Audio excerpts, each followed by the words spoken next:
À medida que a campanha de vacinação contra a Covid-19 avança, a pergunta se torna cada vez mais premente: quanto tempo vai durar nossa imunidade?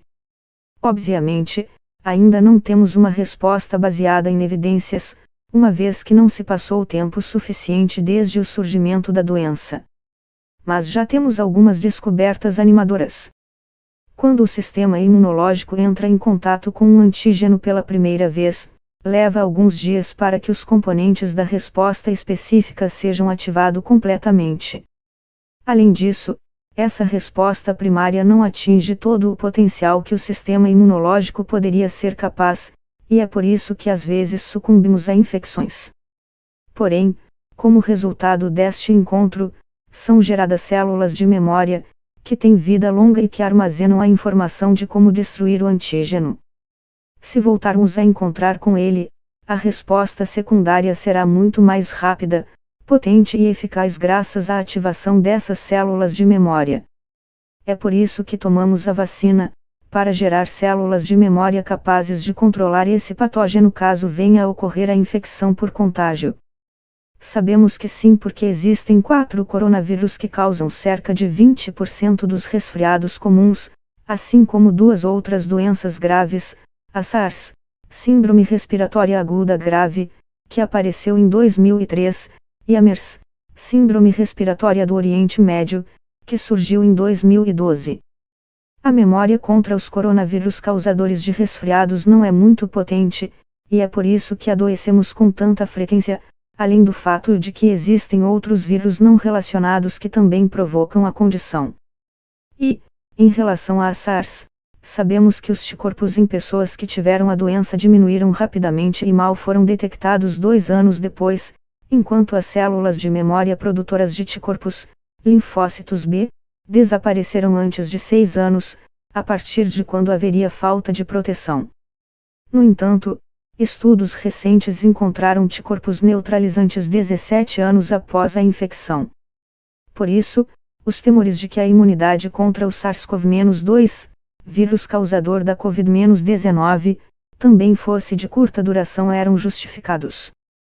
Se fizermos um exame, é provável que ainda tenhamos anticorpos contra doenças típicas da infância, como sarampo ou cachumba, embora tenham se passado muitos anos desde que contraímos a doença e não tivemos contato com o antígeno novamente.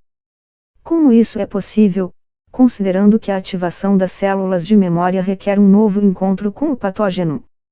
Como os anticorpos podem durar tanto? É porque, além das células de memória, temos outro aliado importante para nos proteger. Quando o linfócito B é ativado após reconhecer o antígeno, ele se converte em uma célula, chamada célula plasmática, que é quem realmente produz os anticorpos. A maioria destas células morre quando a infecção termina, e são chamadas de células plasmáticas de vida curta. Mas, em certas ocasiões, são geradas outras células muito peculiares, encontradas em nichos especiais na medula óssea, chamadas de células plasmáticas de vida longa. Durante todo esse tempo, estariam produzindo anticorpos que neutralizariam uma nova infecção, como ocorre com a rubéola, mononucleose infecciosa, cachumba ou sarampo. É por isso que não voltamos a sofrer com essas doenças. Embora logicamente, ainda não saibamos exatamente quanto tempo vai durar a imunidade contra o vírus SARS-CoV-2, as perspectivas hoje são mais promissoras do que há alguns meses, graças a uma série de descobertas. Em primeiro lugar, descobriu-se que os anticorpos contra o SARS-CoV-2 permaneciam na sorologia de pacientes que haviam contraído a doença por pelo menos 8 meses e que diminuíam a uma velocidade inferior do que se temia inicialmente.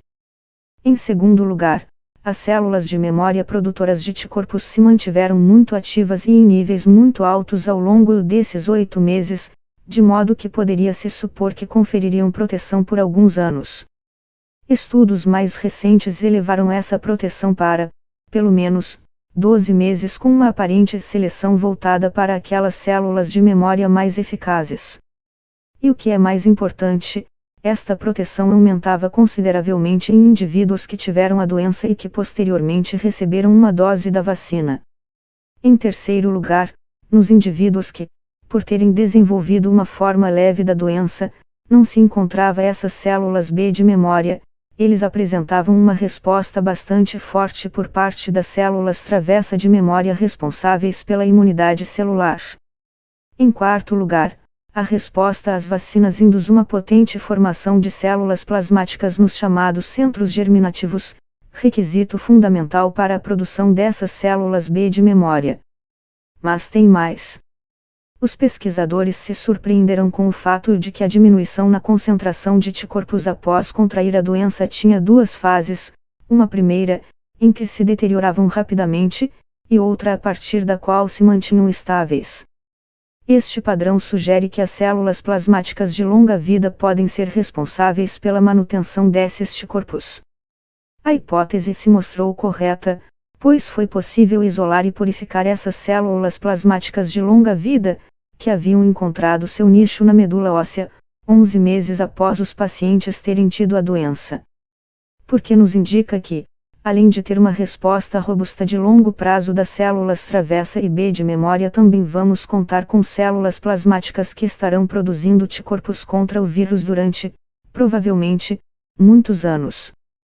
Isso significa que não precisaremos ser vacinados nunca mais. Provavelmente não, embora só o tempo dirá. É bem possível que doses de reforço precisem ser aplicadas em algum momento para fortalecer a imunidade, caso seja observado um declínio. E, claro, toda essa imunidade é gerada contra o vírus original, que é o teor das vacinas que estão sendo administradas. Não podemos excluir o surgimento de novas variantes, suficientemente diferentes do vírus original, para que sejam capazes de escapar das nossas células de memória, que só se lembram do que já viram. E, neste caso, será necessário aplicar vacinas direcionadas a essas novas variantes.